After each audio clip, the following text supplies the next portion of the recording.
عراق کے شہر سنجار کا ایک گاؤں کوچو گاؤں کے سربراہ احمد جاسو کے ہاں اس روز ایک شادی تھی۔ اس کا بھتیجا بنیان اور اس کی خوبرو دلہن ناظمہ یہ نہیں جانتے تھے کہ یہ تقریب ان کے لیے کوچو گاؤں کی خوشگوار یادوں میں سے آخری یاد ہوگی۔ ان کے روایتی رقص کا نتیجہ کچھ اور ہی برآمد ہوا۔ ہم اس رقص کے بارے میں بعد میں بات کریں گے۔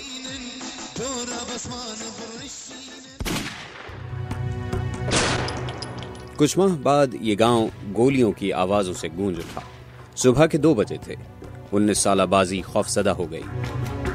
3 روز تک جاری رہنے والی فائرنگ کے بعد داعش کے جنگجو گاؤں کے سربراہ جاسو کے پاس آئے اور مطالبہ کیا کہ یہ سب لوگ اسلام قبول کر لیں۔ گاؤں کے رہائشیوں کو سوچنے اور فیصلہ کرنے کے لیے صرف چند روز کی مہلت دی گئی۔ ہزاروں لوگ خوف کے باعث وہاں سے فرار ہو گئے اور قریبی پہاڑوں پر چلے گئے۔ بازی کے خاندان کو 15 اگست کو اس کے بھائی کا فون موصول ہوا۔ وہ چاہتا تھا کہ سب لوگ فوراً اسکول پہنچیں۔ اس نے کہا کہ ہر کوئی وہاں موجود ہے۔ چند لمحوں کے اندر داعش کے جنگجوؤں سے بھری متعدد بختر بند گاڑیاں وہاں پہنچ گئیں۔ انہوں نے سب کو مختلف گروپس میں تقسیم کر دیا، لڑکیاں، لڑکے، غیر شادی شدہ عورتیں اور بزرگ خواتین۔ بازی نے بتایا انہوں نے فرش پر کمبل بچھا دیے اور ہم سے کہا کہ ہم اپنے فون ان پر رکھ دیں۔ پھر انہوں نے ہم سے کہا کہ ہم اپنا زیور اور پیسے بھی وہاں رکھ دیں۔ جنگجوؤں نے عورتوں کو مردوں سے اور بزرگوں کو جوانوں سے الگ کر دیا۔ بازی نے بتایا انہوں نے ہمیں علیحدہ ہی رکھا۔ ایک یزیدی عورت نے بعد میں بتایا کہ بزرگ خواتین کو الگ لے جایا گیا۔ پھر اس نے گولیوں کی آوازیں سنی۔ تمام قیدیوں نے گھبراہٹ میں چیخنا اور چلانا شروع کر دیا۔ ایک جنگجو ہاتھ میں تلوار لیے باہر آیا۔ ایک عورت نے اس سے پوچھا کہ بزرگ خواتین کہاں ہیں؟ اس نے جواب دیا ہم نے ان سب کو قتل کر دیا ہے۔ ان میں سے کچھ کی تو گردنیں اڑا دی گئیں۔ بازی نے نادیہ، بشرا، نور اور سینکڑوں لڑکیوں کو دیکھا جنہیں وہ جانتی تھی۔ انہیں دیکھ کر اسکول کے زمانے کی یاد تازہ ہو گئی۔ یہ وہی اسکول تھا جہاں اس نے نادیہ کے ساتھ 3ری جماعت سے تعلیم حاصل کی تھی۔ جب لڑکیاں کلاس میں نہ ہوتیں تو وہ اکٹھی اپنی گڑیوں سے کھیلا کرتی تھیں۔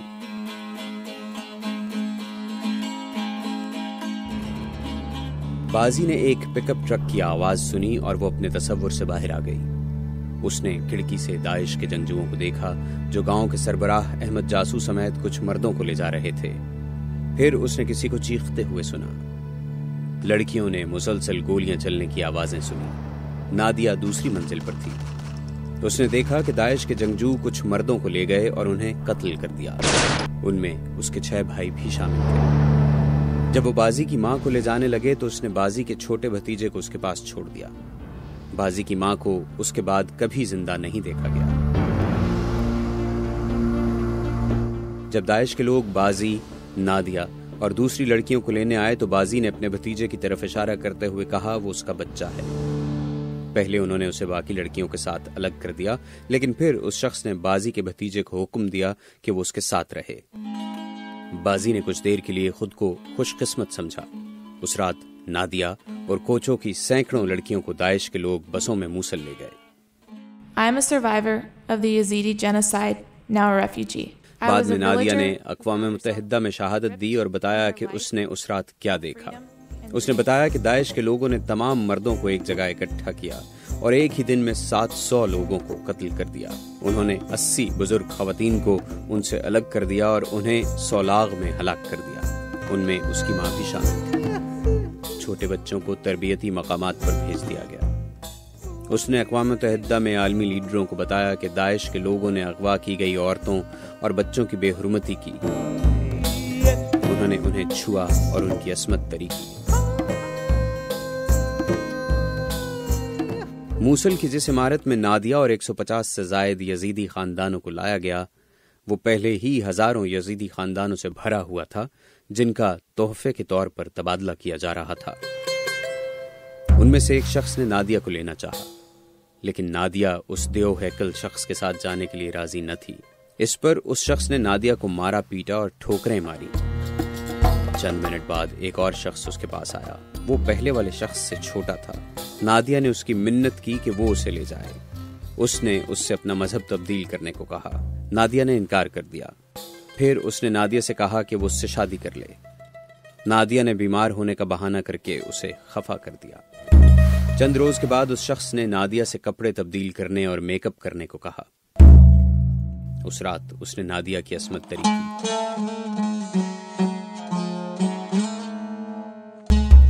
اس نے بھاگنے کی کوشش کی لیکن محافظوں نے اسے پکڑ لیا۔ اس رات اس نے اسے بہت مارا اور اسے برہنہ ہونے کو کہا۔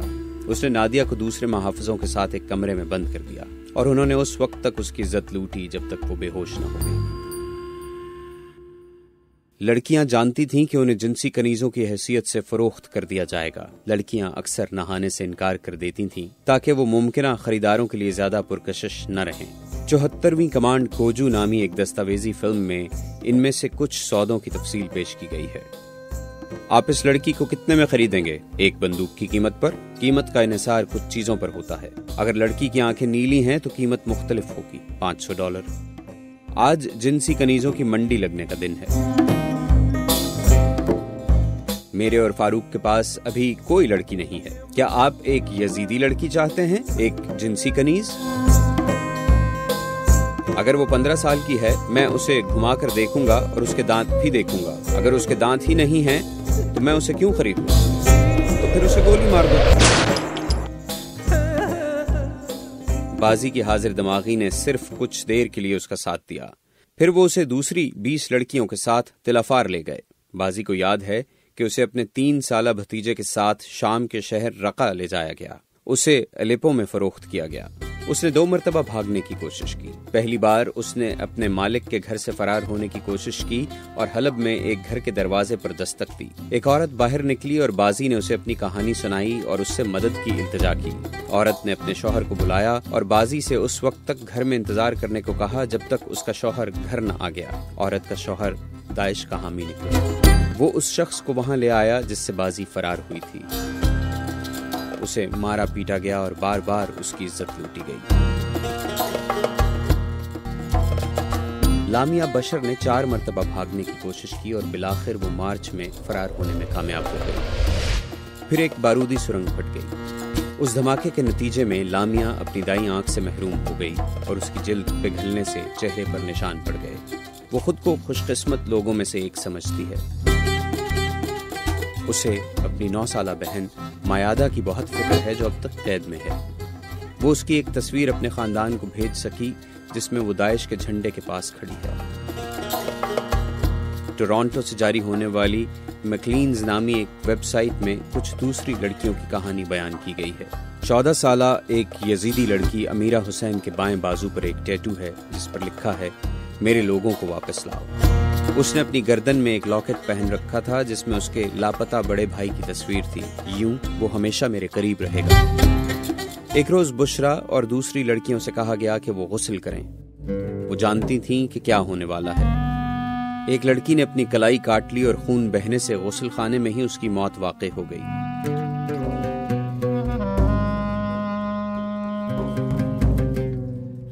بشرا نے بتایا کہ اس نے اپنی کہانی کئی بار دہرائی ہے، وہ یہی کچھ کر سکتی ہے۔ ایک غیر منافع بخش عالمی میڈیا کمپنی PRI نے ایک اور لڑکی جان کے بارے میں لکھا۔ اس نے جمعے کی دوپہر تک انتظار کیا جب تمام مرد جمعے کی نماز کے لیے مسجد میں تھے۔ اس نے اپنا چہرہ اور بال کالے نقاب سے ڈھانپ لیے اور ایک غیر مقفل دروازے کے راستے چپکے سے باہر نکل گئی۔ نادیہ، بازی اور کچھ اور لڑکیاں یا تو خود فرار ہونے میں کامیاب ہو گئیں یا پھر انجانے میں انہیں ایسے افراد کے ہاتھ فروخت کر دیا گیا جنہوں نے ان کی جان بچائی۔ تاہم ہر روز ہی کوئی المناک صورتحال پیش آتی ہے۔ نسرین نے 3 سال تک داعش کی قید اور بدسلوکی کو برداشت کیا۔ محض ایک روز قبل 9 جولائی کو وہ ایک ہوائی حملے میں ماری گئی۔ بازی نے نسرین کو بنیان اور نازمہ کی شادی پر رقص کرتے ہوئے دیکھا تھا۔ بازی نے ہمیں بتایا کہ اس روز اس نے اور دوسری لڑکیوں نے رقص کیا تھا۔ اس نے بتایا کہ جس روز داعش کے جنگجو گاؤں میں آئے تو دلہا بنیان جاسو کوچوں میں موجود نہیں تھا، لہٰذا وہ محفوظ رہا۔ دلہن نازمہ کو دوسری لڑکیوں کے ساتھ 15 اگست کو اغوا کر لیا گیا۔ اس نے داعش کی قید کے دوران ایک بچی کو جنم دیا۔ کئی ماہ پہلے اس نے اپنے خاندان کو فون کیا اور انہیں بتایا کہ وہ شام کے قصبے رقہ میں کسی جگہ پر ہے۔ اس کے بعد کسی کو اس کے بارے میں کوئی اطلاع نہیں ملی۔